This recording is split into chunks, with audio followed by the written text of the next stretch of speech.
Assalamualaikum warahmatullahi wabarakatuh. Bagi penanya yang bertanyakan tentang kenapa soalan dia anak gayung dia bertanya kenapa soalan dia kenapa dalam gayung tapak ada kiraan. Soalan yang pertama. Soalan yang kedua, kenapa dalam gayung ada pula dikatakan seni keris tapak pahlawan, dikatakan tapak pahlawan. Dan soalan yang ketiga dia fungsi-fungsi dia. Baik.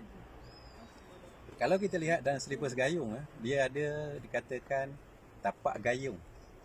Tapak gayung itulah permulaan kita belajar. Tapi tapak gayung di sini saya tidak boleh nak menunjukkan tapak gayung tu macam mana. Kerana tapak gayung itu bukanlah apabila kita melangkah atau kita bergerak atau kita bertapak itu dikatakan tapak gayung, tidak. Tapak gayung itu adalah satu kaedah di mana hanya kiraan kaki ataupun bentuk kaki itu tersendiri. Dia ada dua kaedah di situ. Daripada situ, kemahiran di situ dia akan menjadikan langkahan tapak ataupun melangkah. Daripada situ kita sebut dalam tapak itu ada langkahan tapak ataupun melangkah. Sekejap lagi kan saya akan berkongsikan itu langkahan tapak itu. Kerana apa langkahan tapak itu adalah kedudukan di antara dua kaki kiri dan kanan, jarak dia kedua jarak itu yang dikatakan langkahan tapak tersebut. Tetapi tapak yang dikatakan tapak yang dikira itu, yang dikatakan tapak gayung itu saya tak dapat nak tunjukkan di sini kerana yang itu anda kena datang ke gelanggang untuk belajar. Cuma saya tunjukkan langkahan gayung, langkahan tapak. Baik, langkahan tapak ni ada juga orang sebut bila kita melangkah dikatakan tapak kita jadi tapak 3. Apabila kita melangkah dijadikan tapak 4. Sebenarnya kiraan itu adalah berdasarkan kepada langkahan tapak yang kita buat. Tapi belum lagi dikatakan kiraan tapak gayung. Saya harap penerangan saya bolak-balik ini dapat memahami. Jadi saya akan mintakan saudara segayung kita Lan saudara Lan saya panggil dia Lan nama dia, saya panggil dia Lan Singa. Jadi Lan Singa ni kita minta dia tunjukkan macam mana keadaan langkahan tapak itu supaya dapat kita memahami. Cuba kita lihat pada langkah tapak tu, kita lihat kan sekarang.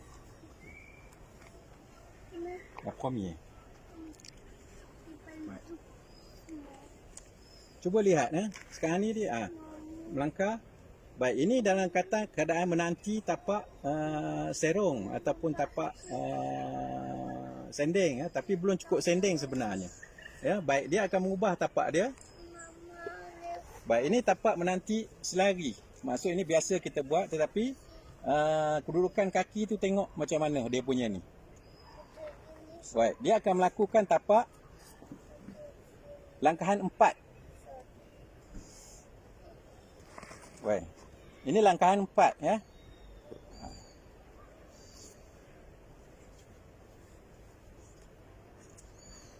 Baik, daripada langkahan 4 ni dia akan berhenti balik kepada tapak menanti tadi. Baik, dari sini ada pula lagi dikatakan langkahan tapak yang langkahan tapak yang kita duduk dalam keadaan berkuda-kuda berkuda-kuda setengah. Jadi cuba kita lihatkan. Begini. Selalu ini kalau kita main dikatakan dalam tapak yue, kita akan banyak main macam ni masuk kaki dia akan jadi macam itu. Jadi di sini saya hanya berkongsikan dari sini saya hanya berkongsikan bagaimana langkahan tapak itu sendiri. Tetapi kiraan yang diletakkan dalam langkahan tapak itu sendiri. Maksud dia kalau kita daripada sini, jadi langkahan dia kita sebut 1, 2, 3, 4. Maksud dia 4 langkahan dia. Tetapi kiraan tapak gayung itu sendiri, saya tak masukkan dalam ni. Kerana itu anak-anak gayung perlu datang ke gelanggang untuk memahami dia.